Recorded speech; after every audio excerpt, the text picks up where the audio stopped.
নমস্কার বন্ধুরা, আজকে আমি খুবই ইউনিক একটা রেসিপি তোমাদের সঙ্গে শেয়ার করব। এই রেসিপিটা এমন একজন মানুষের, যে মানুষটিকে নিয়ে বর্তমানে একটা বাংলা ছবি তৈরি হয়েছে, যেখানে অভিনয় করেছেন ঋতুপর্ণা সেনগুপ্ত।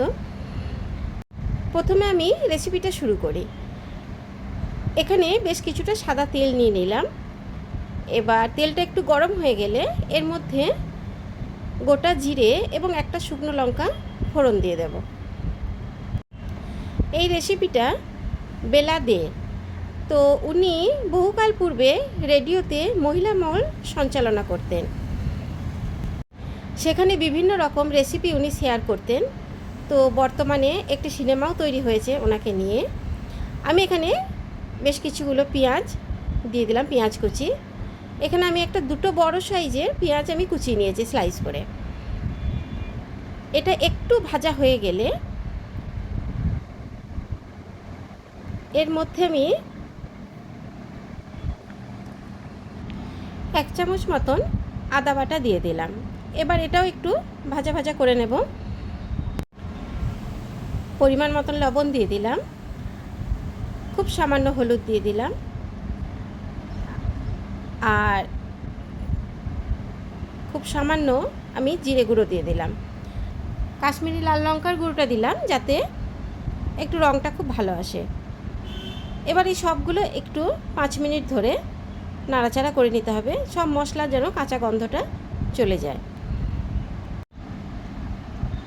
এবার এই মশলাটা কষানো হয়ে গেলে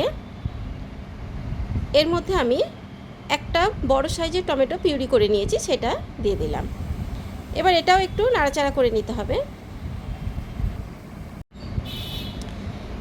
এবার যেহেতু এটা ডিমের টক রান্না করছি, আমি তেঁতুল আগে ভিজিয়ে রেখেছিলাম, সেই পাল্পটা দিয়ে দিলাম। এবার এই সমস্ত কিছু খুব ভালো করে একবার ফুটিয়ে নিতে হবে।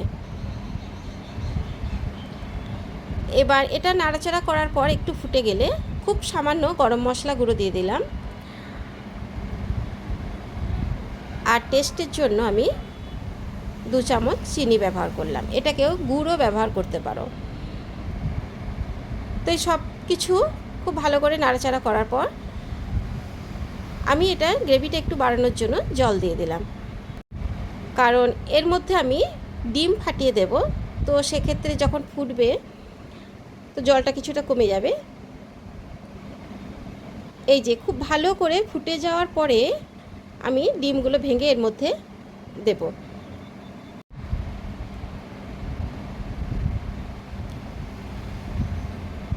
এই ডিমটা ফাটিয়ে খুব সাবধানে দিতে হবে যাতে কুসুমটা গোটা থাকে। এর ফলে রেসিপিটা দেখতেও যেমন ভালো লাগবে আর খাওয়ার সময় তো ভালো লাগবে, কারণ কুসুমটা হাফ বয়েল হয়ে যাবে। একটা দুর্দান্ত স্বাদের রেসিপি, কিন্তু আমার সমস্ত বন্ধুদের বলবো এই রেসিপিটা একবার হলেও ট্রাই করো। একবার ট্রাই করলে খাওয়ার পর বলবে ডিমের আর কোনো রেসিপি খাবো না। সত্যি উনি খুব ইউনিক একটা রেসিপি দিয়েছিলেন সবাইকে, তার জন্য ওই মানুষটিকে তো অনেক অনেক ধন্যবাদ। এবার এটা খুব ভালো করে ফোটাতে হবে, আর কিন্তু নাড়াচাড়া করা যাবে না, তাহলে কিন্তু ডিমটা ভেঙে যাবে। এবার আমি 5 থেকে 6 মিনিট আমি ঢাকা দিয়ে দিলাম, যাতে এই যে ডিমটা একটু শক্ত হয়ে যায়। এই রেসিপিটা কিন্তু আর একবারই নাড়াচাড়া করা যাবে না। এবার আমি হাফ চামচ মতন ঘি দিয়ে দিলাম ওপর থেকে। তো ঘিটা একটু জমাট ছিল বলে আমি চারিদিকে একটু গলিয়ে দিয়ে দিলাম, কারণ এই ওপর থেকে ঘিটা দেওয়ার পরে কিন্তু টেস্টটা কিন্তু আরও বেড়ে গেল। এই সুস্বাদু এবং দুর্দান্ত স্বাদের রেসিপিটা একবার হলেও বানিয়ে খেও। আর নতুন বন্ধুদের বলছি, অবশ্যই এই রেসিপি দেখার পর আমার চ্যানেলটিকে সাবস্ক্রাইব করে নিও, আর লাইক শেয়ার করতে ভুলো না, আর কমেন্টস করে জানিও এই ইউনিক রেসিপিটা তোমাদের কেমন লাগলো। তো যাই হোক, এবার খুব হালকা হাতে আমি একটু নাড়াচাড়া করে নিচ্ছি, মানে একটুখানি সরিয়ে নিচ্ছি, কারণ ডিমটা পুরো প্যানের মধ্যে দেওয়ার ফলে একটুখানি তলায় যদি লেগে গিয়ে থাকে তো এটা ঠিকঠাক করে নিলাম। তো যাই হোক, এখানে আমি গ্যাসটা বন্ধ করে নিলাম। এবার একটা প্লেটে তুলে আমি দেখাচ্ছি যে কতটা সুন্দর হয়েছে। তোমরাও একবার এভাবে বানিও। তো যাই হোক, আজকের রেসিপি এই পর্যন্তই। আবার দেখা হবে নতুন কোনো রেসিপি নিয়ে। ততক্ষণের জন্য খুব ভালো থেকো।